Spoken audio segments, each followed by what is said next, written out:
Now let's get into some advanced architecture considerations for building authority sites. First, this is a very commonly asked question: how to deal with page URL structure for money content, so for your actual pages.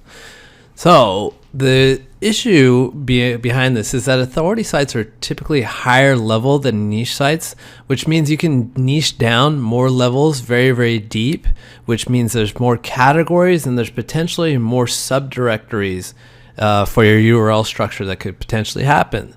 So if you're a website about fitness can niche down into bodybuilding, which can go into protein powder, which can go into the keto diet protein powders, which can go to women-friendly keto diet protein powders for bodybuilding, for fitness. So like, you see how this can get confusing. The question comes to hand: how to properly set up the structure in the URL hierarchy.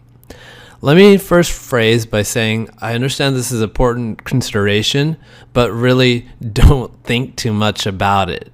The contextual linking between pages defines categorization much more than URL hierarchy and stuff like that. The URL hierarchy is just a little bit of icing on the cake. It's mostly for the visitor to kind of track where they are in a website. It doesn't really have that much of effect, especially in comparison to how the contextual linking happens in between pages. What you really just want to focus for is what we always do, is just avoiding double counting keywords. That's pretty much it. But there are some considerations, and we'll get into that right now. One thing I can recommend is move the larger topics into the higher tiers of the URL. So this is pretty much really hard for me to explain like this, so I'll show you with an example on the next slide.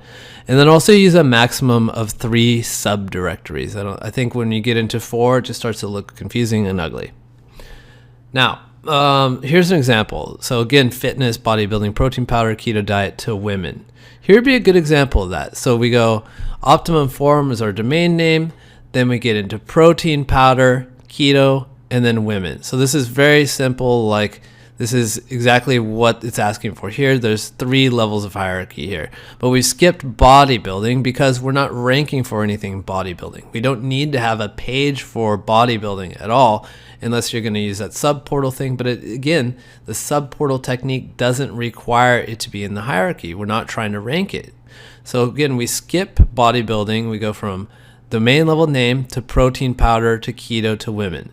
Now, what I said before about move the larger topics into the higher tiers of the URL, this is a higher tier. This is higher up in the hierarchy. So that's assuming that protein powder is the biggest volume out of all these things, like more volume than like the keto diet, or more volume than, well, there wouldn't be any volume for like any non-specific women page, right? You're not going to try to rank for women.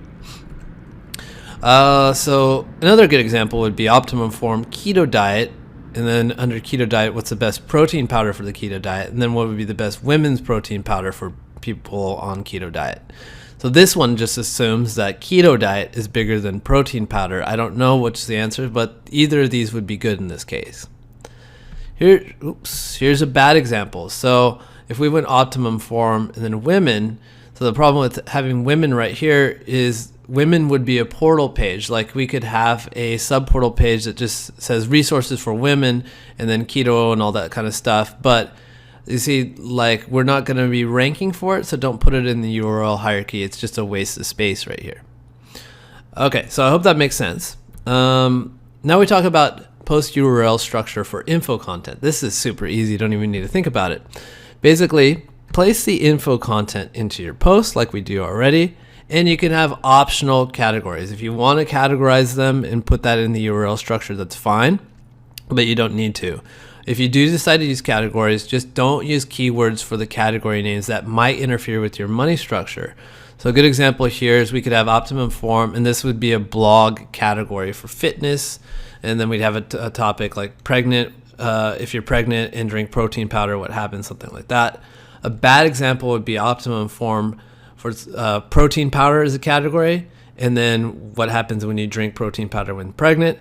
There's nothing wrong with this URL. We're not double counting anything, but we're probably going to make a best protein powder page somewhere for money content. So that could just cause a conflict here. It might interfere, cause cannibalization, something like that. So here's a high level view here on how we could structure a money site like Optimum Form. We have its homepage, which is a portal. We talk about protein, like our best protein powder, best creatine, best pre-workout. And then we might make some subpages underneath.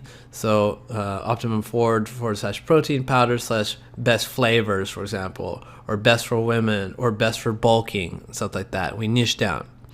So if there's a question comes up on whether should we have a separate page on best flavors of protein powder rather than merge that into the protein page, how you determine that is you have to just simply search. We go to Google and we search for best flavors of protein powder.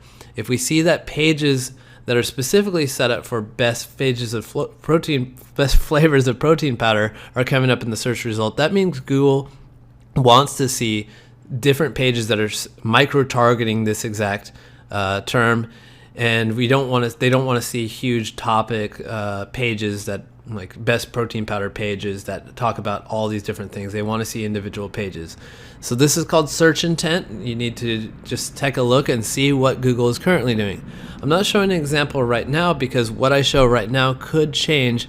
At the time of this video, Google is kind of swapping back and forth on search intent for a lot of different searches. So what I show you right now might not even be true a month from now. But basically, look at your SERP result.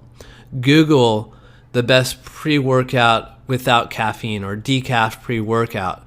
See what kind of results are coming up. Is it articles that is just talking about what is the best caffeine-free pre-workout, or is it the best pre-workout and they have a subsection on there talking about decaf? You need to look and see what Google is doing to figure out whether you need separate pages or just make one master page. And then what might happen here is we'd have our info post content that's coming out in the blog month to month, maybe once a week, depending on how fast you're posting. You might get an article like this, like top 7 sources of protein for vegans. So then we use this info content to link and establish relevance for our money pages. So we might link that to the protein page. Maybe we write an article later like best vegan protein powder. We can link to that too. We link to this best protein powder page because it's relevant and we want to rank it. The other guys are not relevant, so we wouldn't rank for it. Or we wouldn't link to it. When to take pre-workout. So what is this relevant to? Well, it probably has to do with when you're going to bed. So it has to do with, when, like if it's close to bedtime, you wouldn't drink a caffeinated one. If it's closer to bedtime, you could drink a decaf one. So that's relevant to these guys here.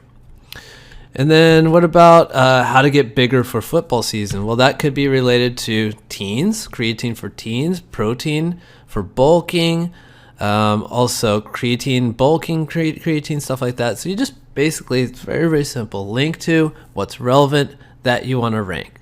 Very, very easy. One more, should women take supplements? That has to do with both of these women articles. Easy stuff. The navigation bar. How to structure your navigation bar.